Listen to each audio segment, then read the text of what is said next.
திருச்சிற்றம்பலம். தென்னாடுடைய சிவனே போற்றி, எந்நாட்டவர்க்கும் இறைவா போற்றி. ஏகம்பத்துரையந்தாய் போற்றி, பாகம் பெண்ணுரு ஆனாய் போற்றி. அண்ணாமலையும் அண்ணா போற்றி, கண்ணாரமுதக் கடலே போற்றி. காவாய் கனகத்திரளே போற்றி, கைலை மலையானே போற்றி போற்றி. நமச்சிவாய வாழ்க, நாதன் தாள் வாழ்க. அன்பர்களுக்கு ஆன்ம வணக்கம். நீங்கள் கேட்டுக்கொண்டிருப்பதும் பார்த்து கொண்டிருப்பதும் சிகாரம் சைவநெறி பாடசாலை என்கிற டெலிகிராம் சேனல் மூலம் ஒவ்வொரு நாளும் அதிகாலை 5:20 மணிக்கு திருநெறிய தமிழோசை என்கிற தலைப்பின் கீழே 12 திருமுறை பாராயணம் செய்து வருகிறோம். அந்த வகையில சிவபெருமானுடைய பெரும் கருணையினாலே திருமூல நாயனார் இயற்றிய திருமந்திரம் என்கிற நூலினை ஒரு நாளைக்கு ஒரு பாடல் என்கிற வரிசையிலே சிந்தித்து வருகிறோம். நம்முடைய நிகழ்ச்சிக்கு வருகை தந்துள்ள அத்துணை அடியார் பெருமக்களுடைய பொன்னார் திருவடிகளை மனமொழி மெய்களாலே வணங்கி வருக வருக என்று வரவேற்று அவருடைய பொற்பாதங்களை மனமொழி மெய்களாலே மீண்டும் ஒரு முறை வணங்கி நிகழ்ச்சிக்குள் எளிதில் நுழைவோம். எப்பொழுதும் போல 12 திருமுறை ஆசிரியர் துதி, திருக்கதவம் திறத்தல், திருக்கதவம் அடைதல், திருக்கதவம் திறத்தல், திருப்பள்ளி எழுச்சி போன்ற பாடல்கள் எல்லாம் பாடி நிகழ்ச்சியை துவங்குவதை ஒரு வழக்கமாக வைத்திருக்கிறோம். நம்முடைய நிகழ்ச்சியில் 12 திருமுறை துதி படிப்பதற்காக திருவண்ணாமலை மாவட்டம் வந்தவாசியில் வசிக்கக்கூடிய சிவ திருமதி செண்பகவல்லி அம்மையார் அவர்கள். வாங்கம்மா. திருச்சிற்றம்பலம். அனைத்து அடியாற்றுள்ளியும் வணங்குகிறோம். 12 திருமுறைகளை அருளிய அருளாளர்கள் திருஞான சம்பந்தர், வாகீசர், சுந்தரர், திருவாத ஊரர், மற்றை திருமாளிகை தேவர், சேந்தனார், கருவூரர், தெல்லு பூந்துருத்தி நம்பி, வருணான கண்டர், ஆதித்தர், வேணாட்டடிகள், வாய்ந்த திருவாலியமுதர், மருவு புருடோத்தமர், சேதிராயர், மூலர், மண்ணு திரு ஆலவாயார், ஒரு காரைக்கால் அம்மை, ஐயடிகள், சேரமான், ஒளிர்கீரர், கல்லாடனார், ஒன் கபிலர், பரணர், மெய்வுணர், இளம்பெருமானோடு ஓங்கும் அதிராவடிகளார், திருமேவு பட்டின தடிகளோடு நம்பியாண்டார், நம்பி சேக்கிழாரும், சிவநெறி திருமுறைகள் 12 அருள் செய்த தெய்வீக தன்மையோரே, திருமேவு பட்டின தடிகளோடு நம்பியாண்டார், நம்பி சேக்கிழாரும், சிவநெறி திருமுறைகள் 12 அருள் செய்த தெய்வீக தன்மையோரே. திருச்சிற்றம்பலம். நன்றிங்க ஐயா.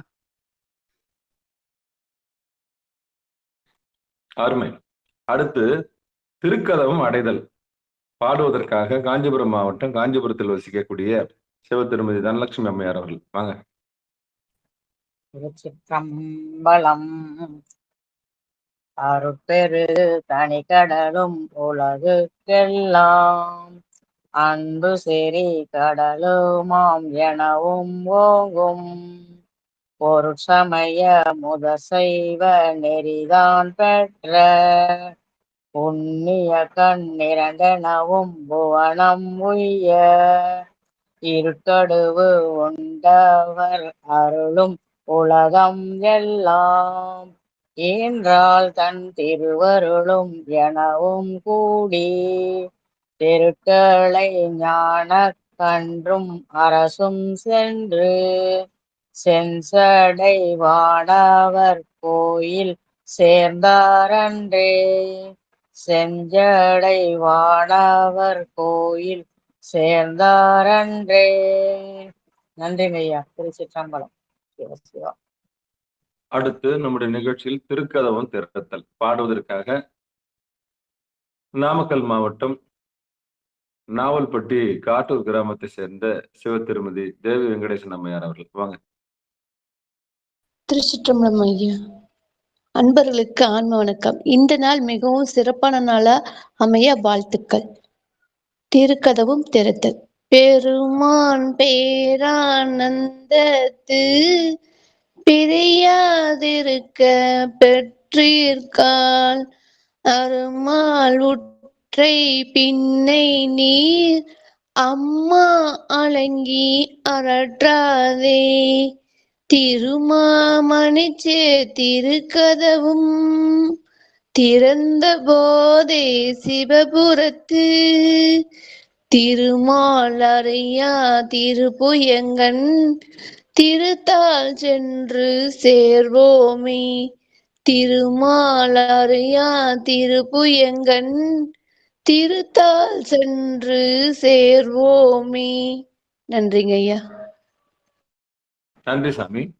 அடுத்து நம்முடைய நிகழ்ச்சியில் திருப்பள்ளி எழுச்சி பாடுவதற்காக தென்காசி மாவட்டம் வெங்கடேஸ்வரபுரம் கிராமத்தில் வசிக்கக்கூடிய சிவ திரு ராமகிருஷ்ண ஐயா அவர்கள் வாங்க. திருச்சிட்டம்பலம் சிவாய நம ஐயா. திருப்பலி எழுச்சி.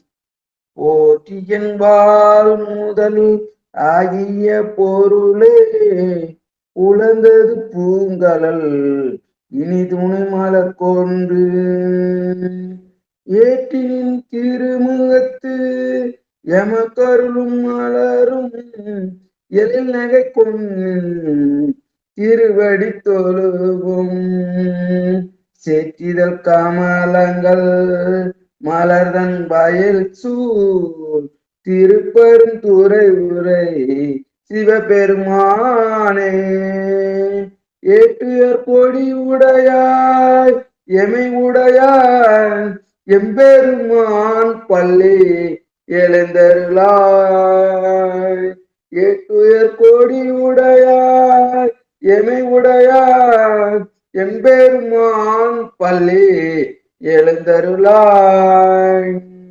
நன்றி ஐயா. திருச்சிட்டம்பலம். அருமை அருமை.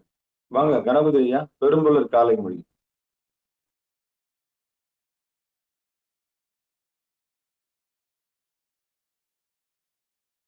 கணபதி ஐயா. சிவாய நம சிவாய நம சிவாய சிவா.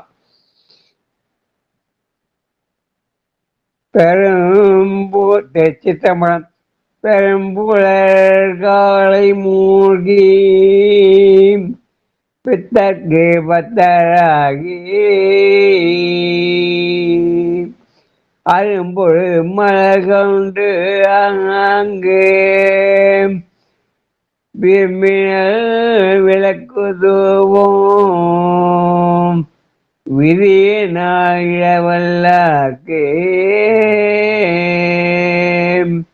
கரம்பில் கட்டி போல்வர் கடவுள் வீட்டனரே கடவுள் வீட்டனரே. நன்றியா, வணக்கம். நன்றி. திருச்சிற்றம்பலம். தென்னாடுடைய சிவனே போற்றி, எந்நாட்டவர்க்கும் இறைவா போற்றி, ஏகம்பத்துரையந்தாய் போற்றி, பாகம் பெண்ணுரு ஆனாய் போற்றி, அண்ணாமலையும் அண்ணா போற்றி, அன்னார் அமுதக்கடலே போற்றி, காவாய் கனகத்திரளே போற்றி, கைலை மலையானே போற்றி போற்றி. நமச்சிவாயம் வாழ்க, நாதன் தாள் வாழ்க. சிவபெருமானுடைய பெரும் கருணையினாலே திருமூல நாயனார் இயற்றிய திருமந்திரம் என்கிற நூலினை ஒரு நாளைக்கு ஒரு பாடல் என்கிற வரிசையிலே சிந்தித்து வருகிறோம். அந்த வகையிலே திருமந்திரத்தில் 3ஆம் தந்திரத்தில் 15வது தலைப்பில் இருக்கக்கூடிய ஆயுள் புரட்சி என்ற தலைப்பின் கீழே கிட்டத்தட்ட 15 பாடல்கள் நாம் சிந்தித்து 16வது பாடலை நாம் சிந்திக்க இருக்கின்றோம். இந்த மாதிரி ஒரு ஏற்பாடு செய்திருக்கின்ற, இப்படி ஒரு களத்தை ஏற்பாடு செய்து கொடுத்திருக்கக்கூடிய சிகாரம் சைவநெறி பாடசாலைக்கு மனமார்ந்த நன்றிகளை சொல்லி, நம்ம எல்லாம் ஒன்றிணைத்து ஒரு சேர இங்கு இணைத்து வைத்திருக்கின்ற ஒரு ஆத்ம அனுபூதி பெறுவதற்காக, ஒரு ஆத்ம அனுபவம் பெறுவதற்காக சத்சங்கம் போல நம்ம எல்லாம் அதிகாலையில் இணைத்து வைத்திருக்கின்ற திருவருளுக்கும், பிறந்து மொழி பயின்று இந்த உலகத்தை நமக்கு சுட்டி காண்பித்து இதுதான் உலகம் என்று நமக்கு காண்பித்த அம்மையப்பர் முதற்கொண்டும், பிறகு காரிய குருவாகவும் பிறகு காரண குருவாகவும் வந்து பிறகு சிவகுருவாக வந்து மெய்ஞானம் காட்டி மெய்ஞானமாகி மில்லுகின்ற மெய்ச்சுடராக இருக்கக்கூடிய அந்த சுடரை நம்முடைய புருவ மத்தியிலே தொட்டு காண்பித்த குருவர்களுக்கும், அந்த குருநாதருக்கும் நம்முடைய உடல் பொருள் ஆவி அத்தனையும் சமர்ப்பித்து நிகழ்ச்சிக்குள் இனித நுழைவோம். குருவருள் இல்லை என்றால் திருவருள் இல்லை. குருவருடைய பெரும் கருணையினாலே அவர்தான் போகத்துக்கும் யோகத்துக்கும் காரணமாக இருக்கின்றார். அந்த குருவாக இருப்பது நம்முடைய மனமாகிய நந்தி தான். அடங்கிய மனமே குரு. இந்த அடங்கிய மனம் அனுபவத்தின் கண் நம்மை கொண்டு போய் பந்தத்திற்கும் மோட்சத்திற்கும் வழிகாட்டுகிறது. போகத்திற்கும் அதுவே காரணமாக இருக்கிறது, யோகத்துக்கும் அதுவே காரணமாக இருக்கிறது. ஆக போகம் என்பது தனு கரண புவன போகங்கள் என்று சொல்லக்கூடிய இந்த உலகத்தை அனுபவித்து அதில் துய்த்து அதில் கிடைக்கக்கூடிய இன்ப துன்பங்களை நுகர்ந்து இந்த உலகத்தினுடைய இயல்பை நிலையாமையை அறிந்து கொண்டு எம்மிடம் வந்து சேருவாயாக என்றுதான் சிவபெருமான் அனுப்பி வைக்கிறார். வந்த இடத்துல நம்ம இந்த தனு கரண புவன போகங்கள்ல மூழ்கி உடமையாக்கி கொண்டோம். உடமையாக்கி கொண்டதனுடைய விளைவு என்ன ஆச்சுன்னா, வினையை கூட்டி கொண்டோமே தவிர வினையை சுருக்கி கொள்ளவில்லை. வினையை வினையை அழித்து இருவினை ஒப்பு நமக்கு நிகழவே இல்லை. இந்த இருவினை ஒப்பு அப்படின்ற ஒண்ணு நடக்காததுனால, இருவினை ஒப்புன்னா இந்த வினையிலிருந்து மீள முடியாமல் மீண்டும் மீண்டும் வினையை பெருக்கி பெருக்கி நாம் பிறவிக்கு ஆளாகி இருக்கின்றோம். ஈசனோடு ஆயினும் ஆசை அருமின் அப்படின்ற மாதிரி, என்னதான் நம்ம கடவுள் பக்தியில் இருந்தாலும் நம்முடைய மனம் நிலையில்லாததை பற்றி மீண்டும் பிறப்புக்கு வித்தாகிறது. அப்படி இறைவனோடு இருந்து நாம் அந்த இன்னொரு பிறவியை பற்றாமல் இருக்க வேண்டும் என்று சொன்னால் இருவினை ஒப்பு நிச்சயம் நடக்க வேண்டும். இங்கு நாம் எதால் இணைந்திருக்கிறோம் என்று சொன்னால் ஆன்மாவால் இணைந்திருக்கின்றோம். ஆன்மா அழிவற்றது, பிரகாசமானது. ஆண்டவனும் பிரகாசமானவன், ஆண்டவனும் அழிவற்றவன், ஆண்டவனும் நித்திய சூரியாகத்தான் இருக்கின்றான். ஆன்மாவும் அதனுடைய இயல்பை பெற்றிருக்கிறது, பசுத்தன்மையை பெற்றிருக்கிறது. ஆனால் தன்னை உணராமல் இருப்பதனாலே அதுக்கு கட்டுண்ட உயிர்னு பேரு. கட்டுண்ட உயிர்னா எதால் கட்டுப்பட்டிருக்கிறதுனா ஆணவம் கண்மம் மாயையால் கட்டுப்பட்டிருக்கு. அப்போ அந்த பிரகாசத்தை எது மறைத்திருக்கிறது என்று சொன்னால், ஆணவமாகிய இருள் மறைத்திருக்கிறது, கண்மமாகிய இருள் மறைத்திருக்கிறது, மாயையாக இருள் மறைத்திருக்கிறது. அப்ப பிரகாசமான ஒரு பொருளை இந்த மூன்றும் மறைத்திருப்பதை குருவருளுடைய துணையினாலே அதை பிரகாசிக்க செய்ய வேண்டும். அதான் தன்னறிவு பெறச் செய்ய வேண்டும். அப்போ இந்த மூணு விலகினா தான் இந்த தன்னறிவு அது பெறும். இந்த மும்மலங்களும் விலகினா தான் தன்னறிவு பெறும். அதுக்கு ஆணவத்துக்கு பணிவும், கண்மத்துக்கு பக்தியும், மயக்கத்துக்கு தெளிவும் வேணும். இது மூணும் குருநாதர் மூலியமா தான் கிடைக்கும். இது மூணும் கிடைச்சதுன்னா நம்ம பெரிய கொடுப்பினை உள்ள ஆட்கள். அப்படி அந்த பெரிய தெளிவை கொடுக்கக்கூடிய குருநாதருடைய கைகளை இறுக்கி பற்றி கொண்டு நம்முடைய வாழ்க்கையில் எங்கு சேர வேண்டுமோ அங்க போய் சேர்ந்துடணும். அவ்வளவுதான், திருவடியில. அப்படிப்பட்ட ஒரு வாய்ப்பை நமக்கு கொடுத்திருக்கிற திருமூல நாயனாருடைய பொற்பாதங்களையும் வணங்கி, அவருக்கு உபதேசம் கொடுத்த நந்தியம்பெருமானுடைய பொற்பாதங்களுக்கு மனமொழி மேகலாலை வணங்கி, அவருக்கு உபதேசம் கொடுத்த அம்மையப்பருடைய பொற்பாதங்களை நம்முடைய உடல் பொருள் ஆவி பொற்பாதங்களுக்கு நம்முடைய உடல் பொருள் ஆவி அத்தனை சமர்ப்பித்து நிகழ்ச்சிக்குள் இனிதே நுழை. திருச்சிற்றம்பலம், தில்லையம்பலம். திருமந்திரத்தில் 3ஆம் தந்திரத்தில் ஆயுள் பரீட்சை. நேற்றைய பாடல்கள் வரைக்கும் எண்ணிக்கையை சொல்லிட்டு வந்த திருமூல நாயனார் இன்னைக்கு நம்ம ஒரு மாறுபட்ட கோணத்துக்கு போக போறோம். சிவபெருமான சிவசிவா திருச்சிற்றம்பலம் தில்லையம்பலம். இது வரைக்கும் ஆயுளை பத்தி சொல்லிட்டு வந்தார். அதாவது பிராணன் விரலிடை 8 விரலிடை வரை சென்றால் என்ன அப்படின்னு சொல்லிட்டு சொன்னாரு. அப்புறம் 6 விரலிடையில வரலும் சுவாசம் போய் வந்ததுன்னா 80 ஆயுள்ல தொடங்கினவர், அப்புறம் 60 வயசு, அப்புறம் 50 வயசு, அதுக்கப்புறம் 33 வயசு, அதுக்கப்புறம் 25 வயசு, அதுக்கப்புறம் 22 வயசு, அதுக்கப்புறம் 18 வருடங்கள், அதுக்கப்புறம் 12, அதுக்கப்புறம் 10, அதுக்கப்புறம் 8, அதுக்கப்புறம் 6, அதுக்கப்புறம் 7, அதுக்கப்புறம் 6, அப்புறம் 3, அதுக்கப்புறம் 2, அதுக்கப்புறம் 3. அது இப்படியே வாழ்நாளை சுருக்கி சுருக்கி இந்த பிராணனுடைய அளவை வகுத்து வகுத்து வகுத்து வகுத்து வகுத்து வகுத்து நமக்கு உண்மையை பகிரங்கமா சொன்ன திருமூல நாயனார் இன்னைக்கு என்ன சொல்ல வர்றாருன்னு பார்ப்போம். 16வது பாடல் நாம் சிந்திக்க இருக்கின்றோம். திருச்சிற்றம்பலம், தில்லையம்பலம். எப்போ இந்த ஆயுள அளந்து சொன்னாரோ அப்பெல்லாம் நான் பயப்பட வேண்டாம், பயப்பட வேண்டாம், ரொம்ப ஆராய்ச்சி பண்ண வேண்டாம். பக்தியினாலே நம்ம பணிஞ்சிட்டோம்னா இந்த உயிர் போறத பத்தி நம்ம கவலைப்பட வேண்டிய அவசியம் இல்ல. மரணத்த பத்தின கவலை நமக்கு தேவையில்ல.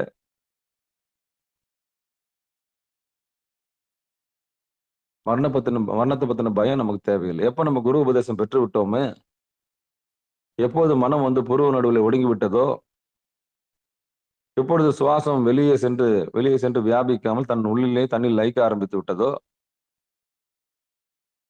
அப்போது நமக்கு யம பயம் இல்லை. மார்க்கம் கண்டு விட்டீர்கள். மார்க்கம் கண்டவர்களுக்கு என்றும் 16. ஆனா உண்மையிலே உட்காரணும் புருவ நடுவுல. மார்க்கத்தை கண்டுபிடிச்சிட்டீங்க. உட்காரணும் இல்ல. நெருப்பு சுடுன்னு தெரிஞ்சு போச்சு. நெருப்பு சுடுன்னு தெரிஞ்சு போச்சு. அறிவு வந்துருச்சு. அனுபவமா மாறணும்ல. தேன் அதே மாதிரிதான். தேன் எங்க இருக்குன்னு கண்டுபிடிச்சிட்டீங்க. தேனை பருகணும்ல.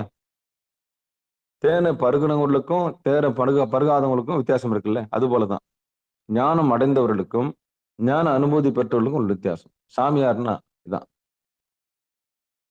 அப்ப எல்லாரும் சாமியார் ஆயிடுவாங்களான்னா சாமி பதத்துக்கு வந்திருக்கணும் இல்ல.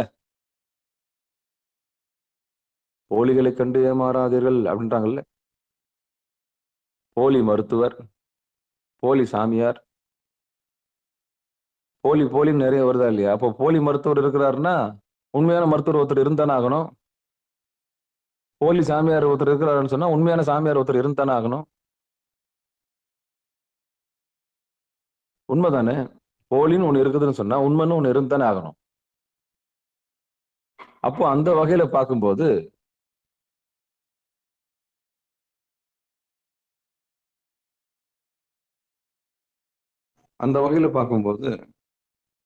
உண்மைன்னு ஒண்ணு இருக்குதான் செய்யுது. போலின்னு ஒண்ணு இருக்குதுன்னு சொன்னா உண்மைன்னு ஒண்ணு இருக்குது. அப்ப அந்த உண்மையை தேடி கண்டுபிடிக்கணும். அந்த உண்மையை கண்டுபிடிக்கிறது தான், உண்மையை அறிதல் தான் வாழ்நாளுடைய லட்சியம். சத்தியத்தை தெரிந்து கொள்வது. சத்து சித்து ஆனந்தம். அது வரைக்கும் நம்ம கனவுல தான் இருக்கிறோம், தூக்கத்துல இருக்கிறோம், துயில் கொள்கிறோம். பகல்லையும் நம்ம தூங்குறோம், அது யாருக்கும் தெரியாது. அது பகல தூங்குறதுன்றது என்னன்னா, விழித்திருந்தும் விழிப்புணர்வு பெறாமல் இருக்கிறது தான் தூக்கம். சொப்பன அவஸ்தை, சுழுத்தி, துரியம், துரியாதெல்லாம் கணக்கு சொல்லுவாங்க. விழிச்சிருந்து தூங்குறோம் நம்ம.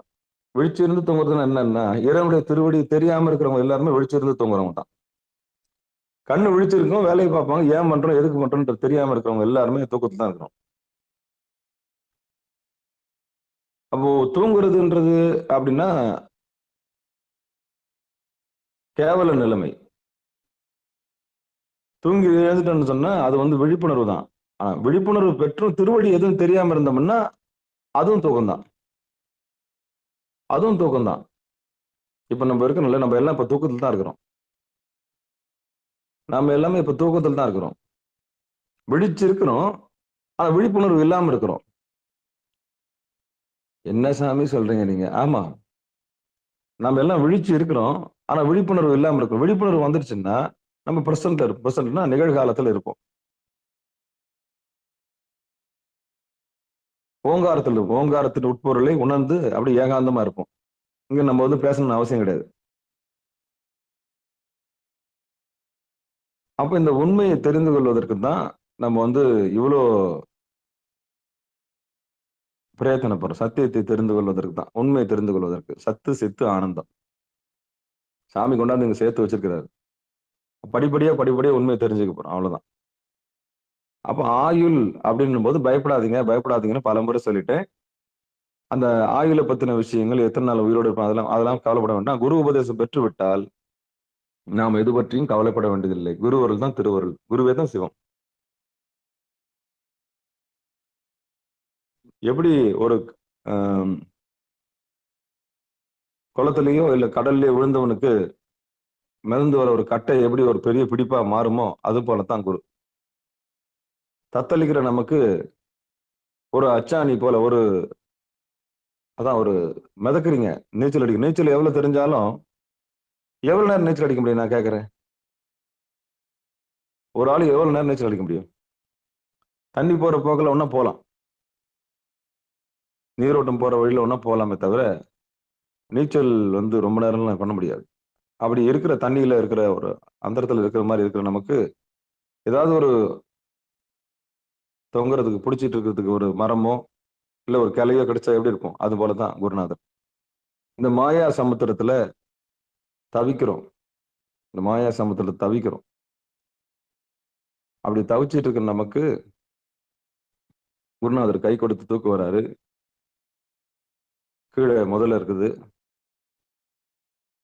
சுறாமீன் இருக்குது, எப்போ வந்து விழுங்குன்னு தெரியாது, பாம்பு இருக்கு. இப்படிப்பட்ட ஆபத்தான சூழ்நிலை தான் மாயா சமுத்திரத்தில் நம்ம பயணிக்கிறோம்.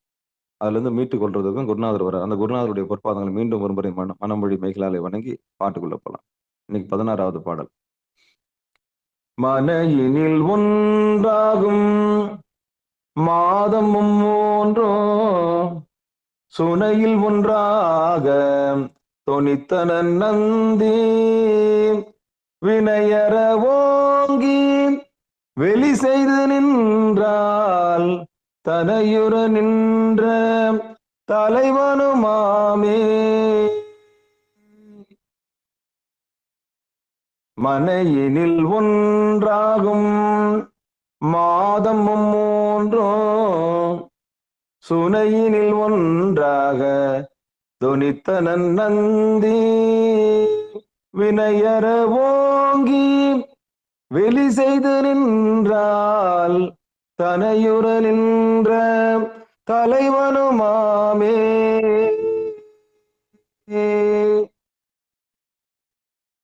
பாடலை கொஞ்சம் பதமா பார்த்துடலாம். மனையினில் ஒன்றாகும் மாதம் மும்மூன்றும் சுனையினில் ஒன்றாக தொனித்தன நந்தி வினையற ஓங்கி வெளி செய்து நின்றால் தனையுற நின்ற தலைவனும் ஆமே. பாடலுக்குண்டான பொழிப்புரையை பார்ப்போம். தருமபுரம் ஆதீனம் பொழிப்புரை.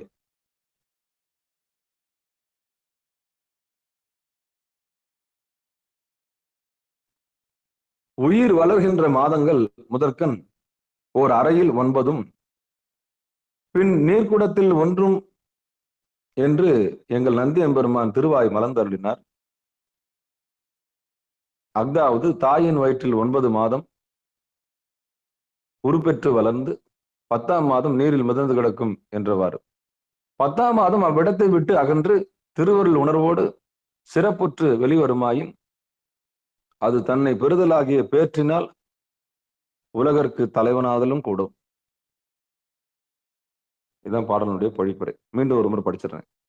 உயிர் வளர்கின்ற மாதங்கள் முதற்கண் ஓர் அறையில் 9 பின் நீர்க்குடத்தில் 1 என்று எங்கள் நந்தி எம்பெருமான் திருவாய் மலர்ந்தருளினார். அஃதாவது தாயின் வயிற்றில் 9 மாதம் உருப்பெற்று வளர்ந்து 10ஆம் மாதம் நீரில் மிதந்து கிடக்கும் என்றவாறு 10ஆம் மாதம் அவ்விடத்தை விட்டு அகன்று திருவருள் உணர்வோடு சிறப்புற்று வெளிவருமாயின் அது தன்னை பெறுதலாகிய பேற்றினால் உலகிற்கு தலைவனாதலும் கூடும். இதான் வந்து பொழிப்புரை.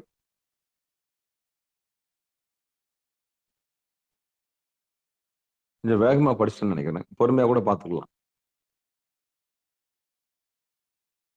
நந்தி எம்பெருமான் என்ன சொல்லுவாருன்னா, இப்போ யதார்த்தமா நம்ம சைவ நெறி பாடசாலை நம்ம எல்லாம் கொஞ்சம் இதை பத்தி பார்ப்போம். சிவசிவா திருச்சிற்றம்பலம் தில்லையம்பலம். இது வரைக்கும் ஆயுளை பத்தின பயத்தை நிறைய கில்டி கான்சியஸ் கொடுத்தார். கில்டி கான்சியஸ்னா அவர் வந்து பதற்றத்தை கொடுத்தார். 2 நாள் தான் இருப்பேன், 3 நாள் தான் இருப்பேன், 6 மாசம் தான் இருப்பேன், 7 நாள் தான் இருப்பேன் அப்படின்னு சொன்னா எப்படி இருக்கும்? கட்ட பதறாது. இடது நாசி வழியே 30 நாள் இருந்துன்னா என்ன ஆகும்? 31 நாள் இருந்தா என்ன ஆகும்? இப்படி இருக்கிற உண்மையை பகிரங்கமா சொன்ன நம்ம விஞ்ஞானி, அவர் தான் மெய்ஞானி திருமூல நாயனார் கதாநாயகன், நம்முடைய நிகழ்ச்சியுடைய கதாநாயகன். அவருடைய பொற்பாதங்கள் நம்ம வணங்கணும். காரணம் என்னன்னா, அந்த அளவுக்கு அனுபவம். 3000 பாடல்களை படைச்சிருக்கிறார் இல்லையா? இப்ப இந்த பாட்டுல நமக்கு என்ன யதார்த்தமா எடுத்துக்கலாம். சிவபெருமான் சிவசிவா கடைசி பாடல்ல 31 நாள் பிராணன் இடத நாசியிலே இயங்குச்சுன்னா அந்த உயிர் 2 நாள் மட்டும்தான் உடம்புல இருக்கும். அது வாழ்ந்த இல்லத்தில் பலர் கூடி அழுவார்கள் அப்படின்ற ரகசியத்தை உடைச்ச திருமூல நாயனார் இந்த பாடல்ல என்ன சொல்ல வர்றாருன்னா, அரிது அரிது மானிடராய் பிறத்தல் அரிதுன்ற மாரி, இந்த 9 மாதத்த கடந்து 1 மாதத்த கடக்கிறது பெரிய விஷயம். அதனால தான் அந்த கீர்த்தி திரு அகவலோ நீங்க படிச்சீங்கன்னா தெரியும். ஜகத்தினுடைய உற்பத்தி. ஜகத்தின் உற்பத்தினா நம்ம உடம்பு உற்பத்தி தான். 1 மாசத்துல கரு உண்டாவுறது கிருமி வந்து சேரும். ஆண்கிட்ட இருந்து ஒரு கிருமி வந்து ஒரு பெண்ணிடம் சேர்ந்து கரு உற்பத்தி ஆகுற வரைக்கும் மாணிக்கவாசகர் சொல்லுவார். 1 திங்களில் என்ன நடந்தது? 2 திங்களில் என்ன நடந்தது? 3 திங்களில் என்ன நடந்தது? 4 திங்கள்ல என்ன நடந்தது? திங்கள்னா மாதம், மாதம். மாதா உதிரத்து அப்படின்னு சொல்லிட்டு ஆரம்பிக்கும். அப்படி ஒவ்வொரு மாசமும் என்ன கூடுது, என்ன உடம்புல ஒட்டுதுன்றது ரகசியத்த உடைச்சு சொல்லியிருப்பார் திருவாசகத்துல.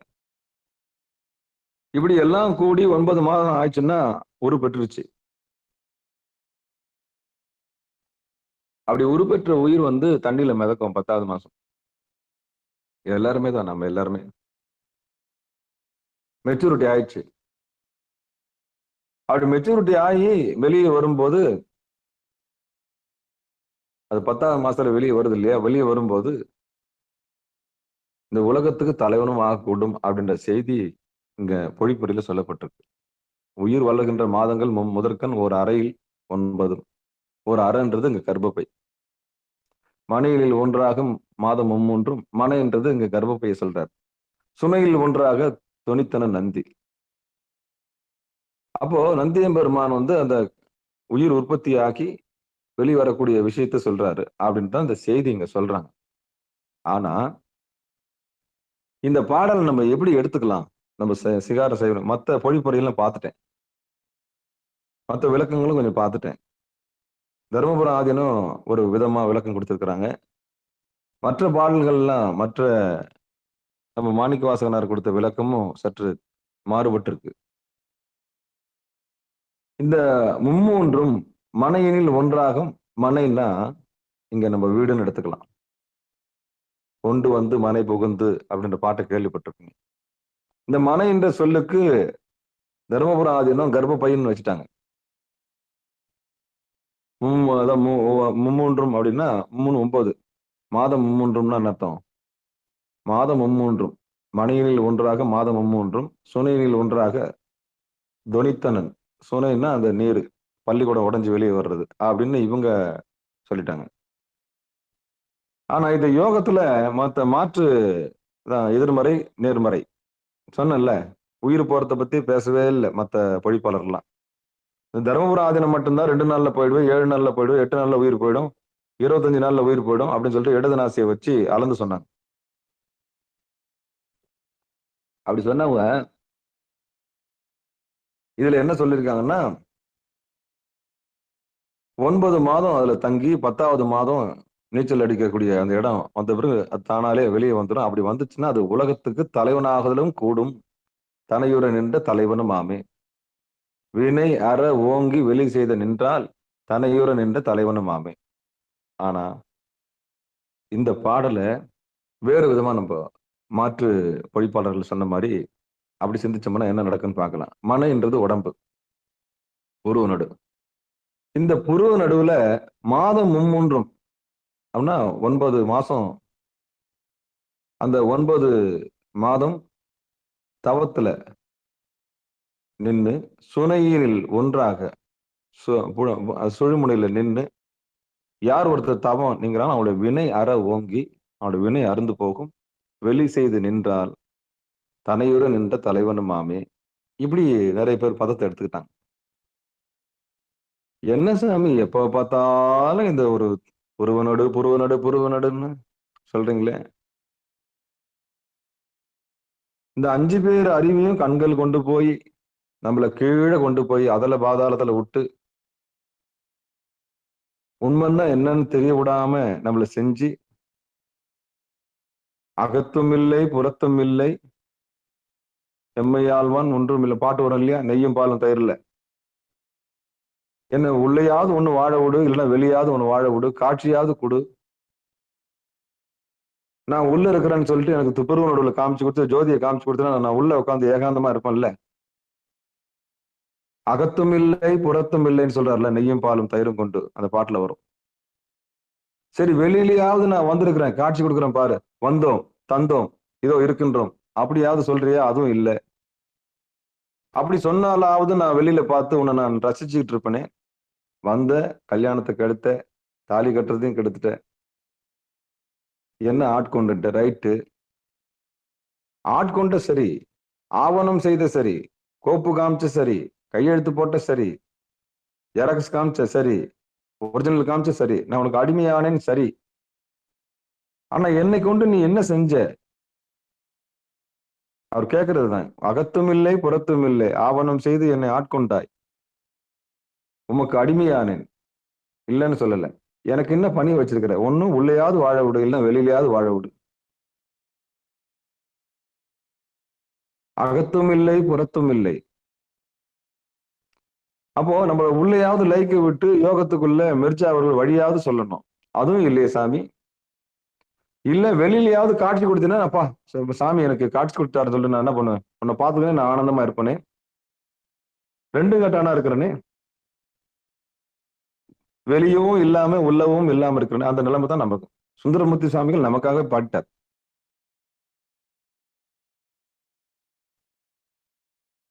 சுந்தரமூர்த்தி சுவாமிகள் நமக்காக பாட்டார்.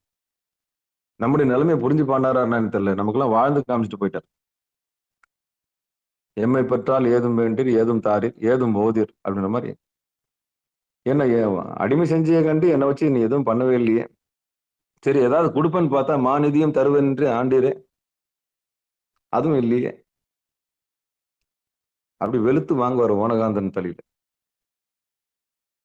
சரி, மேலை நாள் ஒன்று இடவங்களை என்ன உயிரையாவது எடுத்திருப்பா, ரைட்டு. இங்கதான் இதுலயும் வாழ விடல, அதுலயும் வாழ விடல. சரி, உயிரையாவது எடுத்துரு, அதுவும் இல்லை. நீ போய் ஊரிடம் பிச்சை கொள்கின்றாய். பகலெல்லாம் போய் வலித்திருந்து காமக்கோட்டம், எப்படிப்பட்ட ஊர் காஞ்சிபுரம், இதை விட்டுட்டு நீ போய் என்ன பண்ற? ஊரு ஃபுல்லா போய் பிச்சை எடுக்கிறியே. இப்படி எல்லாம் கேள்வியை கேட்டு கேட்டு கேட்டு குறைஞ்சுதான் அவர் வாங்கினார், உரிமையால வாங்கினார். அது போலதான் பக்தியினால நம்ம இறைவன்கிட்ட அந்த உண்மையை நம்ம தெரிஞ்சுக்கணும். திருமந்திரம் உண்மையை பகிரங்கமா சொல்ற ஒரு சூத்திரம். இதை எப்படி அணுகணும்னா, பக்தியால அணுகி சத்தியத்தை தெரிஞ்சுக்கணும். அப்ப எனக்கு தெரியல, இந்த பாட்டுக்கு அர்த்தம் தெரியல, நீங்க சொல்லுங்கன்னு கேட்டா, இப்ப பாருங்க, இப்ப ஆதீனம் என்ன கொடுத்திருக்கிறாங்க? 9 மாசம் இந்த உயிர் உற்பத்தி ஆக்கி 10வது மாசம் தண்ணியில இருந்து வெளியே வந்துச்சுன்னா அது உயிர் தலைவனும் ஆகக்கூடும் அப்படின்னு நந்திய பெருமான் சொன்னதா அவர் செய்தியோடு முடிச்சிட்டாங்க, அவ்வளவுதான். ஆனா இதுக்கு உள்ள அர்த்தம் என்னவா இருக்கும்னு நம்ம மாறுகோணத்துல பார்த்தோம்னா, மன என்ன, உடம்பு, புருவ நடு, அந்த மனையினில் ஒன்றாகும் அப்படின்னும் போது மனசை கொண்டு போய் அங்க நிறுத்தணும்.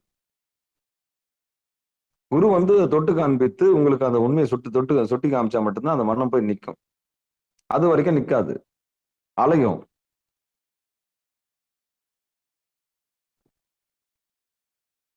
மனம் ஒடுங்கணும் இல்லையா? மனம் ஒடுங்கினா தானே மூச்சு ஒடுங்கும், மூச்சு ஒடுங்கினா தானே பிராணம் நிற்கும். அப்போ அப்படி யார் ஒருத்தர் மாதம் 3 இந்த 9 மாதங்கள் நிறுத்துறாங்களோ, நான் 24 நிமிஷம் பண்ணுங்கன்னு தான் சொல்றேன். ஒரு நாளைக்கு 24 நிமிஷம் அங்க நில்லுங்க. நேத்து கூட சொன்னேன், சிவபுராணம் மட்டும் சொல்லுங்க புருவ நடுவுல. அப்படியாவது சிவபுராணம் சொல்றதுக்காகவாவது நீங்க என்ன பண்ணுவீங்க?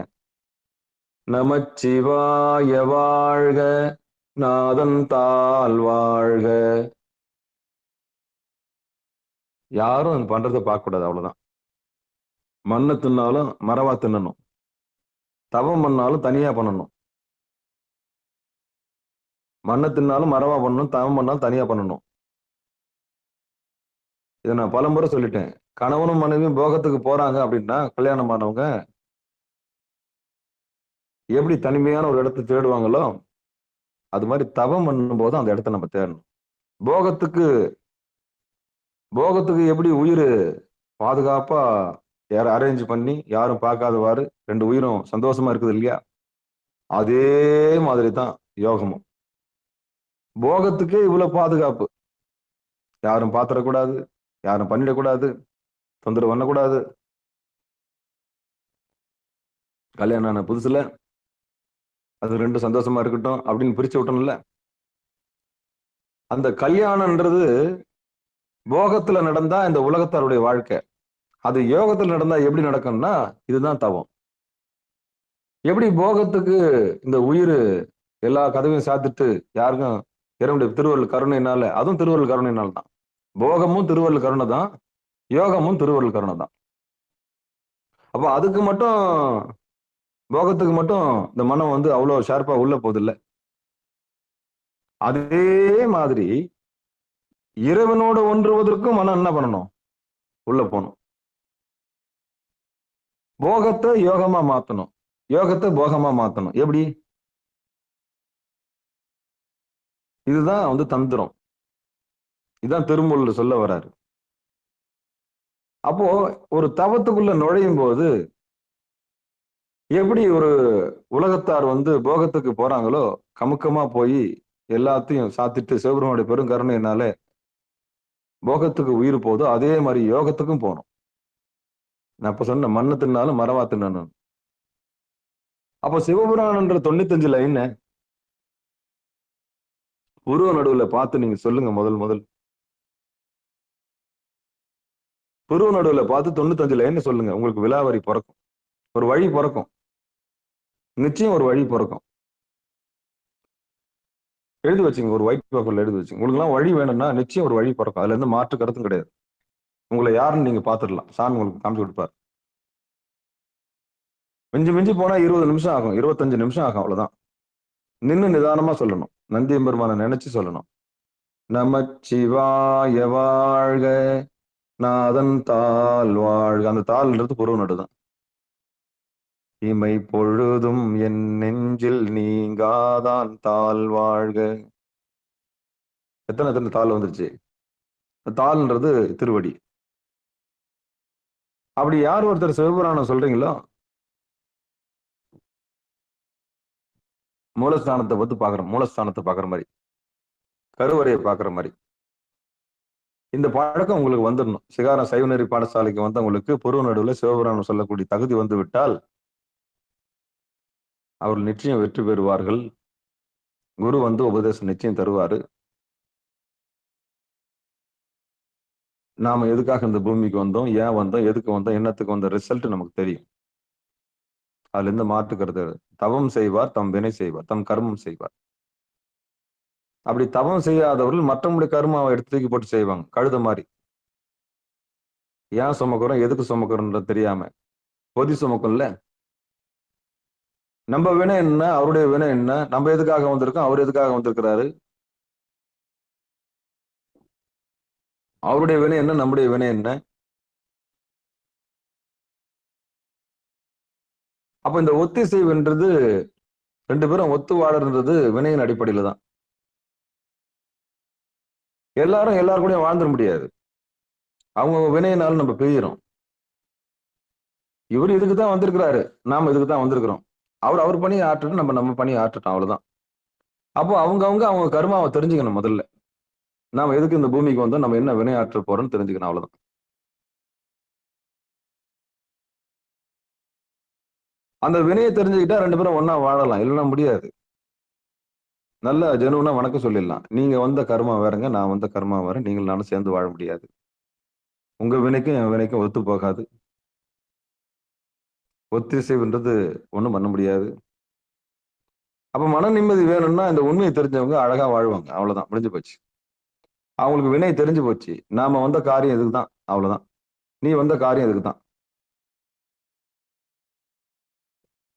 இந்த உண்மை தெரியணும்னா நீங்க தவத்துக்கு வரணும். தவம் செய்வார் தம் கர்மம் செய்வார். மத்தவங்க எல்லாம் மத்தவங்களுடைய கர்ம தூக்கி போட்டுன்னு செய்வாங்க. அப்ப 25 நிமிடங்கள் நீங்க சிவபுராணத்தை வந்து நின்று நிதானமா பொருவ நடுவுல பார்த்து சொன்னீங்கன்னா அதுவே தவமா மாறிடும். தேவார திருவாசகத்தை கூட அங்க என்ன பண்ணலாம், நீங்க பார்த்து பேசலாம். தனிமையில இறைவனோட பேசுறதுக்கு ஒரு வாய்ப்பு. அப்போ அந்த உண்மையை நம்ம தெரிஞ்சுக்கணும். தவத்தினுடைய தனித்தன்மையை நீங்க புரிஞ்சுக்கணும். இந்த பாடல் தருமபுர ஆதீனத்துல இந்த உயிர் உற்பத்தி ஆகி 9 மாசத்துல வெளியே வந்த கதையை மட்டும்தான் சொல்லுது தவிர வேற எந்த உண்மையும் சொல்லலைன்னு நான் சொல்ல முடியாது. அதுக்கான மாற்று ஏற்பாடு தான் இப்ப நான் அடியேன்னு சொல்லிட்டு இருக்கு. மற்ற புத்தகங்கள் இருக்க பொழிப்புரையெல்லாம் பார்த்துட்டு மாசம் 3 அப்படின்னா 9 மாதம், அது கூட சேர்ந்து 100 மாசம் இருந்ததுன்னா அது மெச்சூரிட்டி அடைஞ்சு கருப்பையில இருந்து வெளியே வர கணக்கு சொல்லுச்சு அப்படின்னு தான் பாடலுடைய பொருள். ஆனா யோகத்துல இது எப்படி எடுத்துக்கணும்னா, தவத்துல உட்கார்ற ஒரு அற்புதமான நிலைமை எடுத்துக்கணும். 30 நாள் 32 நாள் தவத்துல உட்கார்ந்தோம்னா என்ன நடக்கும்ன்றதெல்லாம் பார்த்தோம் நம்ம. அப்போ மனைன்னா என்ன? புதுமனை புகுவிழா. புதுமனை புகுவிழா. மனையினில் ஒன்றாக மாதம் மும்முன்றும் அப்படின்னா நம்ம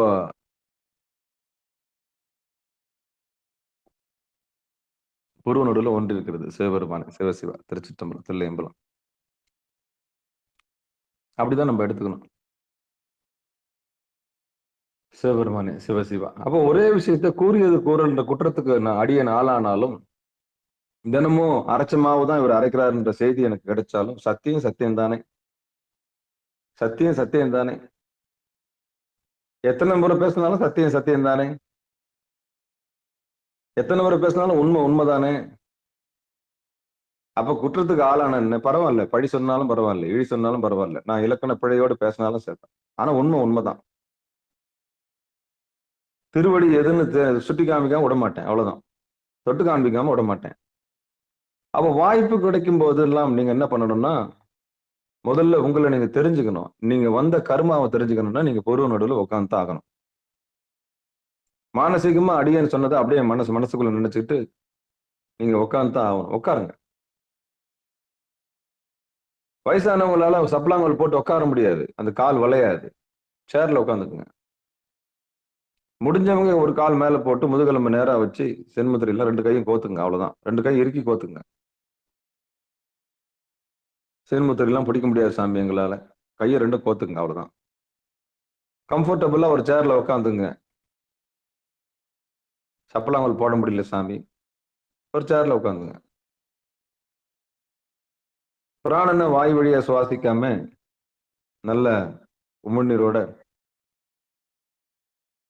பருகிட்டு கவனத்தை பொருவ நடுவில் வைங்க. பொருவ நடுவு தெரியல சாமி, கண்ணை மூடிக்குங்க. கண்ணை மூடி பொட்டு வைக்கிற இடத்த பாருங்க. நீங்க பொட்டு வைக்கிற இடத்த பாருங்க. அப்படியே மெதுவா கண்ணை தருங்க. தெரிஞ்சீங்கன்னா 2 புருவமும் முட்டி நிக்கிற ஒரு இடம் தெரியும். அப்படி அந்த முட்டி நிக்கிற இடத்த பாத்தீங்கன்னா அப்படியே ஒரு முனை ஒரு மலை கீழே கவுத்து போட்ட மாதிரி இருக்கும். அந்த மலையை கவுத்து போட்ட மாதிரி இருக்கும். ஒரு மலையே தலைகீழா தான் இருக்கும். அதான் கபால மலை, அதான் கபாலீஸ்வரம், அதான் உண்ணாமுலை. அந்த உண்ணாமுலையை பார்க்கலாம் நீங்க. ஒரு முலை எப்படி, பால் கொடுக்குற முலை எப்படி இருக்குமோ அதே மாதிரி இருக்கும். நல்லா பாருங்க. கண்ணை மூடி புருவ நடுவை பாருங்க. கண்ணை மூடி பாருங்க. அப்படி கண்ணை மூடி பார்த்துக்கிட்டே என்ன பண்ணுங்க, லைட்டா கண்ணை திறங்க. தெரிஞ்சீங்கன்னா 2 புருவனோட ஒன்னா சேர்ந்து நிற்கும். அது ஒரு முலை மாதிரி தெரியும். அதான் உண்ணாமுலை. அதை உண்ண முடியாது. அந்த உமையால பார்க்கணும் நீங்க. அந்த உண்ணாமுலை உமையாளோட உடனாகிய ஒருவன் பெண்ணாகிய பெருமான்மலை திருமாமணி திகழ மண்ணாந்தன அறிவித்திரல் மழலையும் முழவதிரும் அண்ணாமலை தொழுவார்வினை வடுவா வண்ணம் அருமை. அந்த உண்ணாமுலையை பார்த்தீங்கன்னா அதுக்கு மேல நேர எதிரா ஒரு மலை இருக்குது. அதான் உள்ள புருவனோட கருப்பா இருக்கும். இப்போதைக்கு கருப்பா தான் தெரியும். அது உள்ள ஜோதி வந்துருச்சுன்னா அதான் அண்ணாமலை. அப்படி மனம் ஒன்றி அது உள்ள சோதியை பார்க்கிற ஒரு அற்புதமான நிகழ்வு தான் செல்ஃப் ரியலைசேஷன், தன்னை அறிதல். இந்த சம்பவம் மட்டும் நடந்துருச்சுன்னா நீங்க தான் ராஜா, நீங்க தான் ராணி. கர்மேந்திரியம் ஒடுங்கி நிற்கும், ஞானேந்திரியம் ஒடுங்கி நிற்கும். 96 தத்துவங்கள் நமக்கு சல்யூட் அடிக்கும். மாயை ஒடுங்கி தங்களுக்கு நான் என்ன செய்ய வேண்டும் அப்படின்னு நிற்கும். இந்திரன் நிற்பான். அட்டத்துக்கு பாலகர்கள் நிற்பாங்க. பூதகணங்கள் நிற்கும். நீ அதுவாகவே மாறிவிடுவாய். இத்தனை சம்பவம் அது இருக்குது. ஆனா இவங்கெல்லாம் உங்களை விடுவாங்களா? நான் கேட்கிறேன், இந்திரன் விடுவானா உங்களை? ரம்பை, மேனகை, ஊர்வசி அதெல்லாம் கையில வச்சிருக்கான ஆயுதமா விடுவானா அவன்? அத்தனை வேலையும் செய்வான். நீங்க புருவ நடுக்கு மட்டும் போயிட்டீங்கன்னா அந்த கூத்து எனக்கு ஒரு வாரமா சொல்லி சிரிப்பீங்க. ஐயா இவ்வளவு கனவு வருது, அது உள்ளவே என்ன ஒன்ற விட மாட்டேங்குது. அப்படி உட்காந்து நான் 10 நிமிஷம் பார்த்தோம்னா கண்ணு எரியுது சாமி, கண்ணுல இருந்து தண்ணியா வருது. ஆமா, கண்ணை நல்லா கசக்கிட்டு கண்ணை நல்லா இறுக்கி மூடு. அந்த உப்பு தண்ணி எல்லாம் வரட்டும். முதல்ல உப்பு தண்ணியா வரும். அந்த தண்ணி தான் வினை. கண்ணுல இருந்து வருது இல்லையா, அந்த தண்ணி தான் வினை. கழியுது, கழியட்டும். அது கழிஞ்ச பிறகு வறண்டு போயிடும். வறண்டு போய் நல்லா கண்ணை இறுக்கி மூட்டி கண்ணு நல்லா மசாஜ் பண்ணி விடணும். திருப்பியும் பார்க்கணும். அப்ப நிலை நிறுத்தணும், நிலை குத்தி நிக்கணும். அப்படி நிலை குத்தி நிற்கும் போது ஒன்று ஆயிடுவீங்க. நீங்க சாமியோட ஒன்று ஆயிடுவீங்க. அந்த அனுபவம் இருக்கு இல்லையா, அந்த அனுபவம் தான் இறை அனுபூதி. நீங்க உடம்புன்றதை மறந்து, உங்க மனசுன்றதை மறந்து, உயிர்ன்றதையும் மறந்து அங்க நீங்க லயிச்சிருப்பீங்க. அப்படி லயிச்சிருக்கிற நேரம் இருக்கு பாருங்களேன், அதுதான் எவ்வளவு காசு கொடுத்து வாங்கினாலும் கிடைக்காத ஒரு நேரம். அந்த அளவுக்கு அமைதியா இருக்கும், ஓங்காரம் இருக்கும், தைரியம் வந்துடும், எல்லா ரகசியம் புரிய ஆரம்பிக்கும். ஒருத்தர் நம்ம கிட்ட என்ன பேச வராருன்னு தெரியும். முக்காலம் உணர ஆரம்பிச்சிடலாம். சுத்தி என்ன நடக்குதுன்னு தெரியும். யார் போலியானவன்ற எல்லா ரகம் முகத்துல கிழிஞ்சிரும். எதுக்காக நமக்கு போன் பண்றாங்க, எதுக்கு நம்ம நிகழ்ச்சிக்கு வராங்க, ஒரு உயிர் இது உள்ள வருதுன்னா எந்த நோக்கத்துக்காக வருது, ஏன் வருது, எதுக்கு வருது, என்னத்துக்கு வருது, மொத்தத்தையும் விலாவரியா பொருவ நடுவே சொல்லிடும். இதை விட ஒரு விஞ்ஞானம் என்ன வேணும்? இதை விட விஞ்ஞானம் என்ன வேணும் நான் கேட்கிறேன். அப்ப குருநாதருடைய தயவுனால அங்க உள்ள போகணும். அப்ப எல்லாருக்கும் இந்த இடம் தகுமான தகாது. மேல் வீடு கீழ் வீடு ரெண்டா பிரிங்க உடம்ப. கழுத்துக்கு மேல மேல் வீடு, கழுத்துக்கு கீழே கீழ் வீடு. உலகத்தாருக்கு கீழ் வீடு சுகம், சாப்பிடுறது, தூங்குறது, உடல் உறவு கொள்றது. மேல் வீட்டுல ஞானிகளுக்கு சுகம், அவ்வளவுதான். அந்த அவஸ்தையில இருந்து மீண்டுட்டாங்க. இடுப்பு அவஸ்தை மீண்டுட்டாங்க. இடுப்புன்னா உடலுறவு, அதுல இருந்து மீண்டுட்டாங்க. ரெண்டாவது சாப்பாடு, வயிறுல இருந்து மீண்டுட்டாங்க. தீனியேன்னு கத்தின்னு இருக்குது, எப்போ பார்த்தாலும் தீனி. உணவு மேல இருக்கிற பிடிப்பு போயிடும், அப்புறம் உடம்பு மேல இருக்கிற பிடிப்பு போயிடும். இந்த மூணும் போயிடுச்சுன்னா, மயக்கம் போயிடுச்சுன்னா புருவ நடுவுக்கு வந்துருவாங்க. சாமி இது என்ன 60-70 வயசுல பண்ண வேண்டிய வேலை இப்ப பண்ண சொல்றீங்களே, நான் கேட்கிறேன். நல்லா ரத்தம் இருக்கும்போது வந்துடும். ஞான சம்பந்தர் வந்தார்ல, சுந்தரமூர்த்தி சாமிகள் வந்தார், அது மாதிரி நல்ல உடம்புல நல்ல கட்டில ரத்தம் இருக்கும்போது, தவறு இருக்கும்போது வந்துடணும். மேல் வீட்டுக்கு வரணும், கீழ் வீட்டுக்கு வாங்க வேணாம்னு சொல்ல.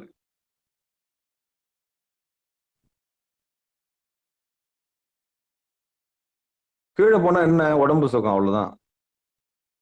மேல வந்தா என்ன, ஆத்ம சுகம். கீழே வந்தா சிற்றின்பம், மேல போனா பேரின்பம்.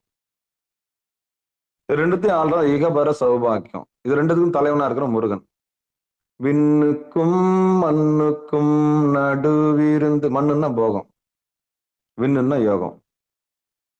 விண்ணுக்கும் மண்ணுக்கும் நடுவிருந்து, ரெண்டுத்துக்கும் வேலைக்காரன் அவன் தான் வேலாயுதம். போகத்துக்கும் அவன் தான் தலைவன், யோகத்துக்கும் அவன் தான் தலைவன். அதுதான் குமரகுரு. அவனுக்கு பேர் என்னது, குமரகுரு. முருகா முருகா முருகான்னு சொன்னா மலங்களும் அடங்கி நிற்கும். வெற்றிவேல் முருகனுக்கு அரோகரா. ஏன் கும்பிடுற முருகனை? ரெண்டுத்துக்கும் ஓனர். பிள்ளையை பத்தி என்ன பண்ணிட்டாரு, ரெண்டுத்துக்கும் ஓனர் ஆகிட்டார். அவன் அல்லாம யாரும் என்ன பண்ண முடியாது. என எல்லாவது ஒருவனும் எம்பெருமானை அடைய முடியாதுன்றது தெம்பா நிக்கிறான் பாருங்க. அவன் தான் முருக பெருமான். என யாராவது ஒருவன் எம்பெருமான் திருவடியை அடைய முடியாது, எங்க அப்பனை அடைய முடியாது. சவுடாலாம் நிற்பான் இடுப்பு மேல கை வச்சு. அதான் இகபர சௌபாக்கியம் என்று சொல்லக்கூடிய புருவ நடு. அந்த விண்ணுக்கும் மண்ணுக்கும் நடுவில் இருக்கிறான்னா முதுகெலும்பு வழியா போய் வரான். அவன் தான் விந்து விந்து மயிலோன் விந்து, முந்து முந்து முருகவேல் முந்து. இத விஞ்ஞானம், இதான் விஞ்ஞானம்.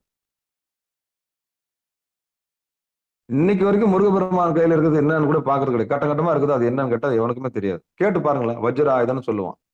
அது எது வஜ்ரன்னு சொல்லவே மாட்டான். முதுகெலும்பு தாண்டா வஜ்ரம், அந்த முதுகெலும்பு தாங்கி பிடிக்கிறது முருகபெருமான் தாண்டா. அந்த முதுகெலும்பு வழியா யார் போயிட்டு வருவாங்க? அவன் தான் 6 வீடு இருக்குது. 6 படை வீடு: இடுப்பு, வயிறு, மணிப்பூரகம், அநாகதம், விசுத்தி, தொண்டை, தொண்டைக்குழி. தொண்டைக்குழில இருந்து மேல வந்தா பொருவ நடு. இதாண்ட 6 படை வீடு அப்படின்னு சொன்னா ஒத்துக்கவே மாட்டான்.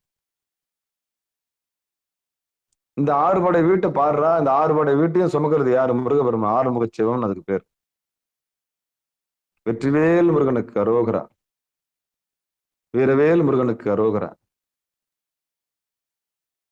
அப்ப ஓங்காரமா இருக்கிறது கணபதி. இந்த மாதிரி 6 சக்கரத்தை தாங்கிறது முருகபெருமான். அப்ப ஆகாயம்னா என்ன, மண்ணுன்னா என்னன்னு தெரிஞ்சிருப்பீங்க உங்களுக்கு. எப்படி போகம்னா என்ன, யோகம்னா என்னன்னு பார்த்தோம்.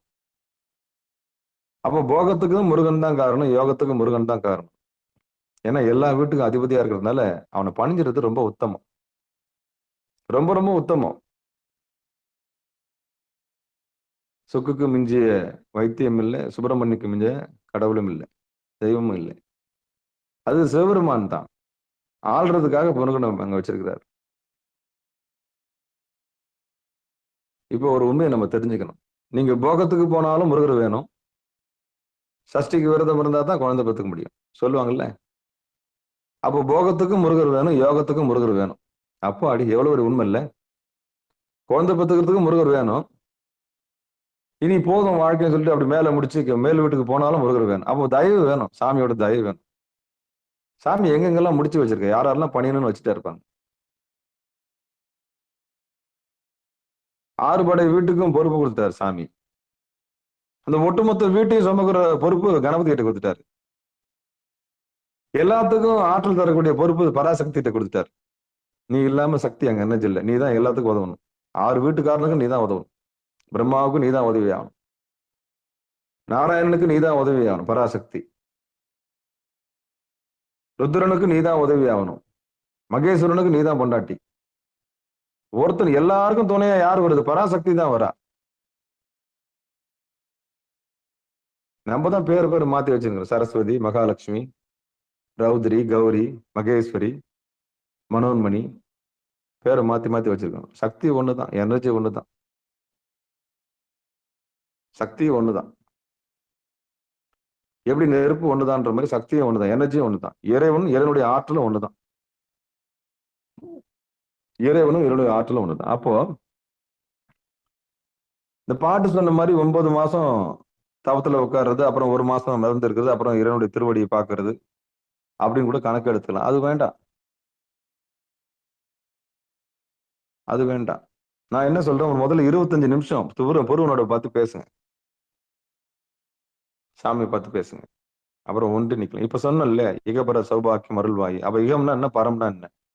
பரம்ன்றது கழுத்துக்கு மேல, இகம்ன்றது கழுத்துக்கு கீழே. மார்பு சுகம், வயிறு சுகம், இடுப்பு சுகம், உடல் சுகம், இதெல்லாம் இப்படி ரெண்டுத்தையும் கூறு போட்டீங்கன்னா உண்மை என்னன்னு புரிய ஆரம்பிக்கும். கழுத்துக்கு மேல ஆண் பெண் அலி கிடையாது, தலை தான், கபாலம் தான்.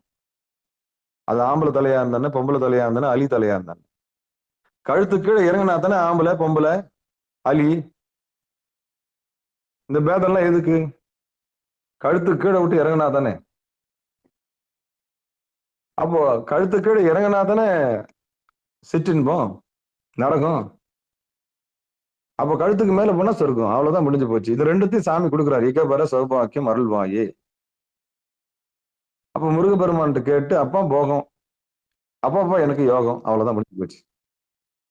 இப்பதான் சொன்னேன் நான், எப்படி தம்பதிகள் போகத்துக்கு போறாங்களோ அதே மாதிரி யோகத்துக்கு நம்ம போகணும். யோகம் ரொம்ப முக்கியம். நீங்களும் இறைவனும் ஒன்றாகணும். உங்களுக்கு புருஷன் இறைவன் தான். போச்சுரா, குடும்பத்துல ஏதாவது பண்ண வந்துட்டான் நினைச்சுக்காதீங்க. நமக்கு இறைவன் தான் புருஷன். கண்டவனை பாக்குறத விட கொண்டவனை பாக்குறது உத்தமம் இல்லையா? நமக்கு உயிரோடு உயிர் கொடுத்தான் இல்ல, கருவுற்ற நாள் முதல்ல கட்டையில போகுதுன்னே ஒரு உயிர் நம்மளை காப்பாத்தி வச்சிருக்குது. அதுதான் நமக்கு புருஷனா இருக்க முடியும். உலகியெல்லாம் வாழ்வியல் துணை, அவ்வளவுதான். வாழ்க்கை துணை, அவ்வளவுதான். வாழ்க்கை துணை நலம், அதுக்கு பேர் என்னது? 2 பேரும் சேர்ந்து வாழ்ந்தா அதுக்கு என்ன அர்த்தம்? உனக்கு ஒரு ஒத்தாசை, எனக்கு ஒரு ஒத்தாசை, அவ்வளவுதான்.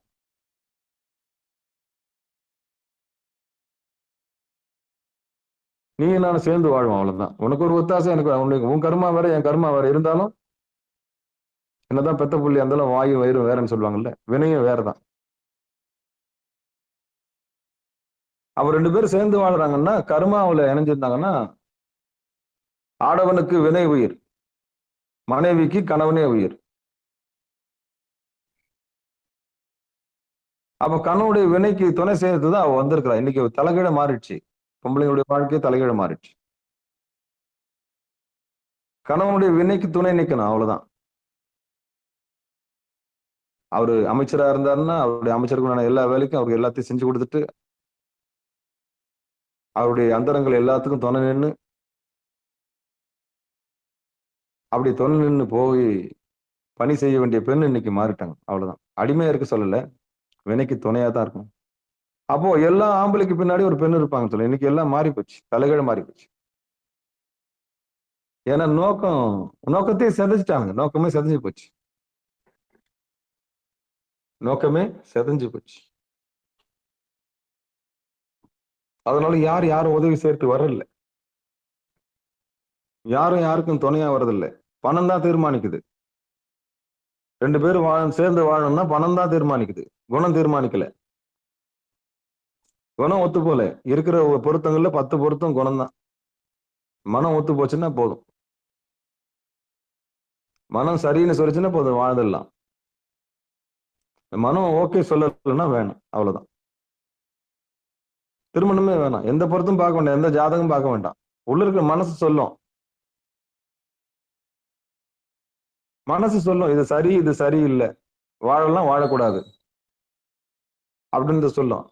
அப்படி சொன்னிச்சுன்னா இருக்கிற பொருத்தங்களே 10 பொருத்தம் மன பொருத்தம் தான், அவ்வளவுதான்.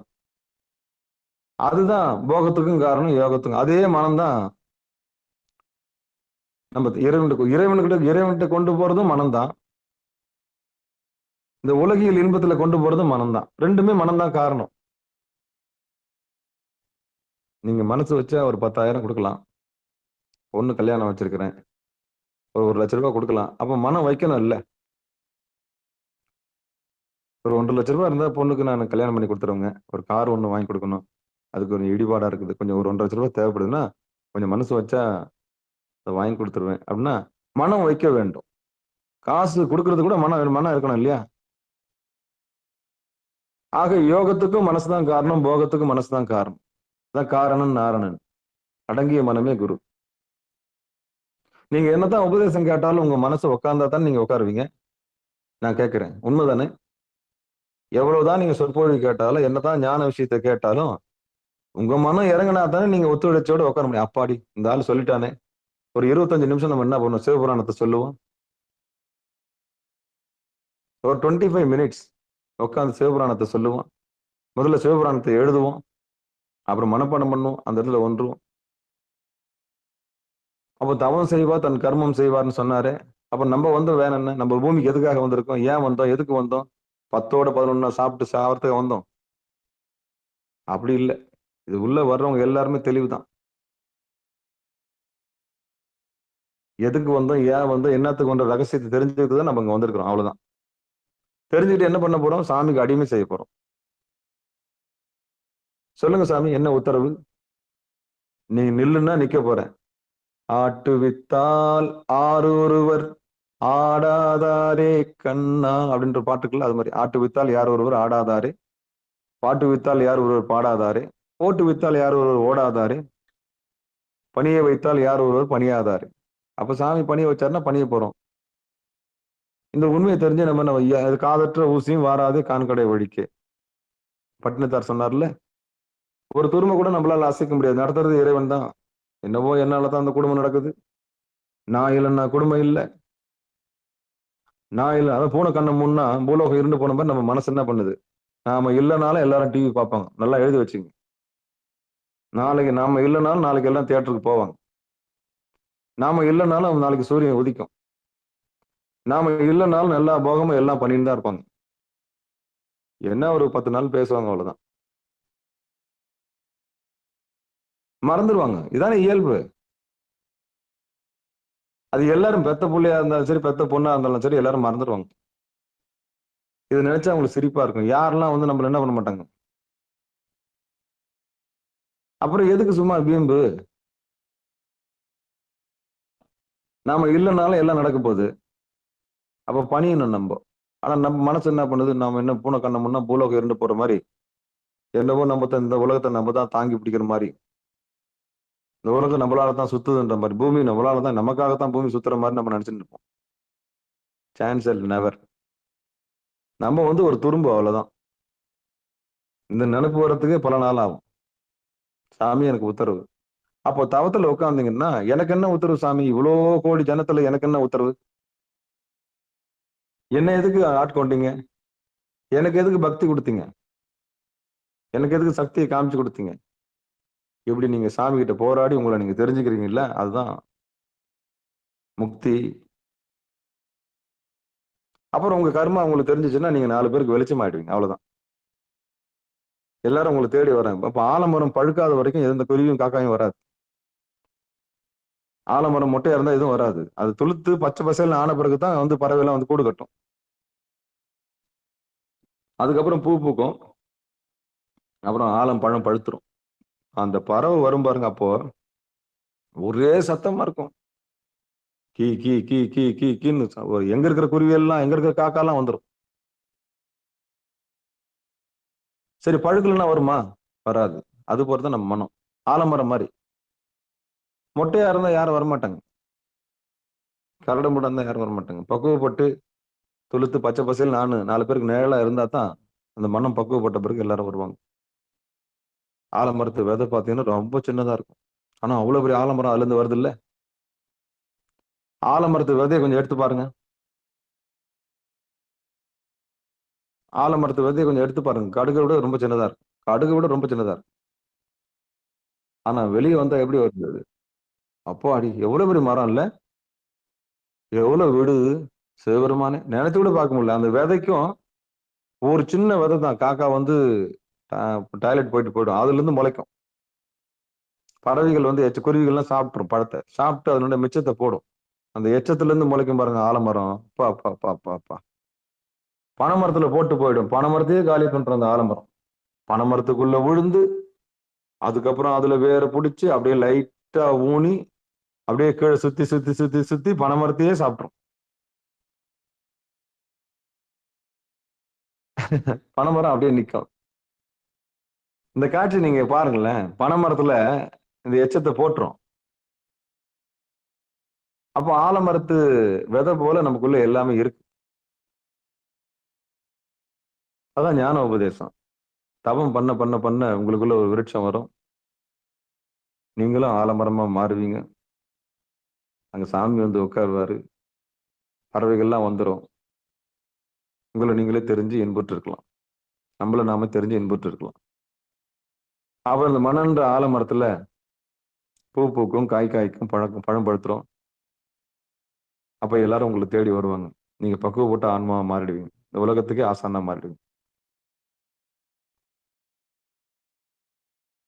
அந்த ஆலமரத்துக்கு கீழே தான் தட்சிணாமூர்த்தியா சாமி உட்கார்ந்துருக்கிறார். அந்த அடங்கிய மனம் தான் ஆலமரம். அந்த அடங்கிய மனம் தான் ஆலமரம். அதுதான் புருவ நடு. இந்த கபாலன் தான் ஆலமரத்தினுடைய எல்லா விஷயமும். ஒரு மரம் தலைகீழா இருக்குதுன்னா அது நம்ம உடம்பு தான்.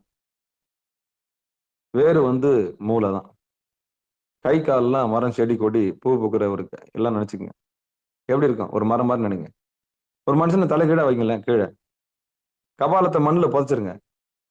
மிச்ச கை கால்லாம் மரம், செடி, கொடி மாதிரி பாத்துங்க. எப்படி இருக்கும்? அதே மாதிரிதான். வேறு வந்து கபாலம் தான். வேறு வந்து கபாலம் தான். அந்த கபாலத்தை போய் தொட்டோம்னா ஆலமரத்தை பார்த்துடலாம். அந்த ஆலமரத்துக்கு கீழே ஒருத்தர் உட்கார்ந்து இருப்பாரு. அவருக்கு பேர் தட்சிணாமூர்த்தி. அந்த தட்சிணாமூர்த்தியை பிடிச்சிட்டீங்கன்னா, மௌன உபதேச சம்பு, அந்த மௌனமா உபதேசம் பண்ற இறைவனை நீங்க தொட்டுட்டீங்கன்னா, ஓங்காரம் உங்களுக்குள்ள ஒலிக்க ஆரம்பிச்சிடும். நீங்களும் அவனை போல மாறி விடுவீர்கள். அப்புறம் அடியன் மாதிரி எங்கன்னா உட்கார்ந்து பேசிக்கின்னு போறவங்க வரவங்க எல்லாரையும் உட்கார வச்சு உண்மையை சொல்லி பகிரங்கமா பேச ஆரம்பிச்சிருங்க. சிவபெருமான், சிவசிவன்.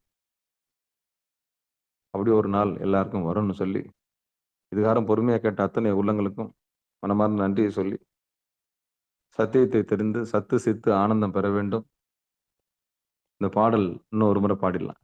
மனையினில் ஒன்றாகும் மாதமும் மூன்றும் சுனையில் ஒன்றாக தொனித்தனன் நந்தி வினையற ஓங்கி வெளி செய்து நின்றால் தனையுற நின்ற தலைவனுமாமே.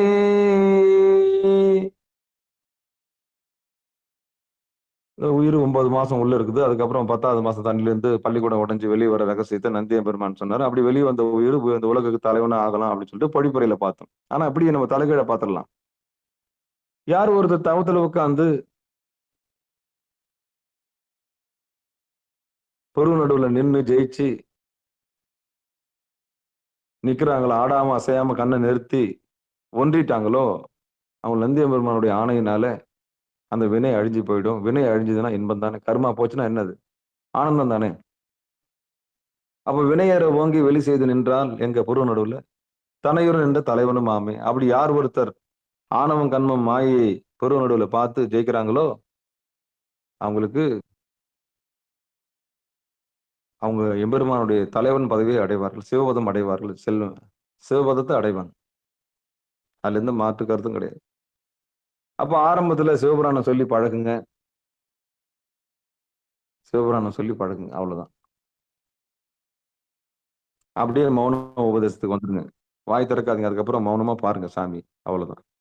இந்த சம்பவம் நடக்கும்னு சொல்லி பங்கெடுத்த அத்தனை உள்ளங்களுக்கு மனமார்ந்த நன்றிகளை சொல்லி, இந்த பாடலுக்கு உண்டான ஒரு தர்மபுரம் ஆதீனம் சொன்ன விளக்கத்தையும் பார்த்தோம். மாற்று பொழிப்பாளருடைய விளக்கத்தையும் கொஞ்சம் பார்த்தோம். சைவநெறி பாடசாலையில எப்படி உட்காரணுன்றதையும் இன்னைக்கு சொல்லி கொடுத்துருக்கேன். 25 நிமிஷம் ஒரு சிவபுராணம் சொல்லி அங்கேயே நீங்க லயிச்சு நிக்கலாம். வேற எந்த பாட்டும் பாடலாம். ஆக மொத்தம் நிக்கணும். சுவாசமும் ஒடுங்குதுன்னா ஐயோ வாய் திறக்கக்கூடாதுன்னா வாயும் திறக்காம அங்க பார்க்கறதுக்கு உதட்டு மூடி பார்க்கணும். உமிழ்நீரோட சாப்பிட்டு என்ன பண்ணணும்? உமிழ்நீரை பருகிட்டு பொருளோட பார்க்கலாம். உமிழ்நீரை பருகின பொருளோட பார்த்தீங்கன்னா ரொம்ப சுலபமா இருக்கும். அதுக்கு ஏதாவது வேலை கொடுக்கணும். அவ்வளவுதான். அதிமதுரன்னு ஒரு கட்டை இருக்குது. அந்த அதிமதுர கட்டைய நாக்குக்கு அடியில வச்சுக்கணும்னா ஒரு தேன் போல ஒரு உமிழ்நீர் சுரக்கும். அந்த அதிமதுரத்தை ஊற வச்சு உடம்புக்கு கொடுக்க கொடுக்க உள்ள உமிழ்நீர் போயின்னு இருக்கும். பொருள் நீங்க ஜாலியா தவத்துல உட்காரலாம். 8 மணி நேரம் உட்காரலாம். உங்களுக்கு மெய் மறந்து உட்காரலாம். தவம் கூட கூட கூட நாள்லாம் எளிதாயிடும். பசி எடுக்காது. இந்த உலகம் நமக்கு சாதாரணமா போயிடும். அது நாட்டு மருந்து கடைக்கு போனீங்கன்னா அதிமதுரன்னு ஒரு சின்ன இது வாங்கிக்கிங்க. அதை வாங்கி வாயில அதக்கிங்க. வச்சுக்கிட்டு அதுல உமிழ்நீர் சுரக்கும். அதை அப்படியே குடிச்சுக்கிட்டு என்ன பண்ணுங்க? குடிநீரா வச்சுக்கிட்டு புருவ நடுவில் உட்காருங்க. கதவு சாத்திங்க. போகத்துக்கு போற மாதிரி யோகத்துல போய் கதவு சாத்திக்கிங்க, உட்காருங்க. ஜாலியா உட்காந்து புருவ நடுவு பாருங்க. அதுல ஒரு ஆனந்தம் இருக்கு. அதுல இருந்து நீங்க வெற்றி பெறணும்னு சொல்லி பங்கெடுத்த அத்தனை உள்ளங்களுக்கு மனமார்ந்த நன்றி சொல்லி நிகழ்ச்சி இனிதை நிறைவு செய்வோம். வாழ்த்து. மண்ணில் நல்ல வண்ணம் வாழலாம் வைகளும் எண்ணி நல்ல கதிக்கு யாதும் ஒரு குறைவிலை கண்ணின் நல்ல அக்துரும் கழுமல்ல வளநகர் பெண்ணின் நல்லாளோடும் பெருந்தகை இருந்தது. தனம் தரும் கல்வி தரும் ஒரு நாளும் தலவரியா மனம் தரும் தெய்வ வடிவம் தரும் நெஞ்சில் வஞ்சமில்லா இனம் தரும் நல்லன எல்லாம் தரும் அன்பர் என்பவருக்கு கணம் தரும் பொங்குடலால் அபிராமி கிடைக்கண்களே. ஆறிரு தடந்தூள் வாழ்க அறுமுகம் வாழ்க வெற்பை கூறுசை தனிவேல் வாழ்க வெப்புடம் வாழ்க செவ்வேல் ஏறிய மஞ்சை வாழ்க ஆனிதன் அணங்கு வாழ்க மாறிலா வள்ளி வாழ்க வாழ்க சீர் அடியார் எல்லாம் வான்மிகள் வழாது பெய்க மலிவலம் சுரக்க மன்னன் கோன்முறை அரசு செய்க குறைவிலாத உயிர்கள் வாழ்க நான்மறை அரங்கல் வங்க நற்றவும் வேள்வி மல்க மேன்மைகள் சைவ நீதி விளங்குக உலகம் எல்லாம் மேன்மைகள் சைவ நீதி விளங்குக உலகம் எல்லாம் மேன்மைகள் சைவ நீதி விளங்குக உலகம் எல்லாம் என்று சொல்லி நிகழ்ச்சியை இனிதை நிறைவு செய்யும். அன்பர்களுக்கு ஆன்ம வணக்கம். நீங்கள் கேட்டுக்கொண்டிருந்ததும் பார்த்து கொண்டிருந்தும் சிகாரம் சைவ நெறி பாடசாலை என்கிற டெலிகிராம் சேனல் மூலம் ஒவ்வொரு நாளும் அதிகாலை 5:20 மணிக்கு திருநெறிய தமிழோசை என்கிற தலைப்பின் கீழே 12 திருமுறை பாராயணம் செய்து வருகிறோம். அந்த வகையில் சிவபெருமானுடைய பெருங்கருணையினால திருமூல நாயனார் இயற்றிய திருமந்திரம் என்கிற நூலினை ஒரு நாளைக்கு ஒரு பாடல் என்கிற வரிசையில் சிந்தித்து வருகிறோம். நம்முடைய நிகழ்ச்சிக்கு வருகை தந்த அத்துணை அடியார் பெருமக்களுடைய பொன்னார் திருவடிகளை மனமொழி மேகலாலை வணங்கி நிகழ்ச்சியை இனிதை நிறைவு செய்வோம். மனமார்ந்த நன்றிகளை சொல்லி நிகழ்ச்சியை இனிதை நிறைவு செய்வோம். மீண்டும் நாளை அதிகாலை 5:20 மணிக்கு திருநெறிய தமிழோசையில் சந்திக்கலாம் என்று கூறி விடைபெறுகிறோம்.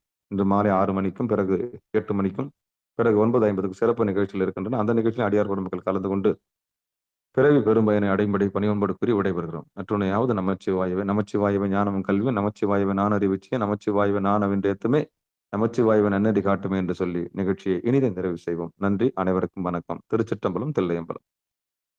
அனைவருக்கும் வணக்கங்க.